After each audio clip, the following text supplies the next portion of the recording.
আজকের এই কেকটা বানিয়ে আমার বেশ খানিকটা লস হয়ে গেল আমার অন্যমনস্কতার কারণের জন্য। এই 3 টায়ারের কেকটা আমাকে কাস্টমারকে 2 টায়ারের দামে দিতে হয়েছিল। তো কাস্টমার আমাকে অর্ডার করেছিল 2 টায়ারের মধ্যে 6 পাউন্ডের একটা রসমালাই ফ্লেভারের এগলেস কেক, কিন্তু আমি কেকটা বানিয়ে ফেলেছিলাম 3 টায়ারের মধ্যে একটা 7 পাউন্ডের কেক। তো কেকটা বানানো হয়ে যাবার পর যখন কাস্টমারকে আমি ছবিটা পাঠিয়েছি, কাস্টমার আমাকে বলছেন যে তোমাকে তো আমি 2 টায়ারের মধ্যে বানাতে বলেছিলাম, তুমি তো 3 টায়ারের মধ্যে বানিয়ে দিয়েছো। তো তখন আমার মনে পড়ছে যে হ্যাঁ, আমাকে তো এই কেকটা 2 টায়ারের মধ্যে বানাতে হতো, কিন্তু তারপরে আমার কোনো রিকভারি করার আর জায়গা ছিল না, সে কারণে কাস্টমারকে আমাকে 2 টায়ারের দামই 3 টায়ারের কেকটা দিতে হয়েছিল।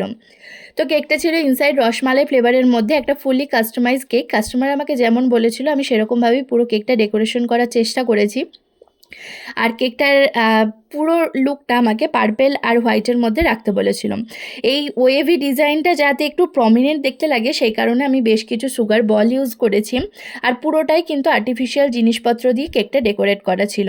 আর এখানে কেকটা যাতে আরও সুন্দর দেখতে লাগে একটা অ্যাক্রেলিক 1 লেখা টপার ইউজ করেছি। তো এখন আপনারাই কমেন্টে জানান কেকের ফাইনাল লুকটা কেমন লাগছে। ভালো লেগে থাকলে অবশ্যই লাইক কমেন্ট শেয়ার করে পাশে থাকার অনুরোধ রইল।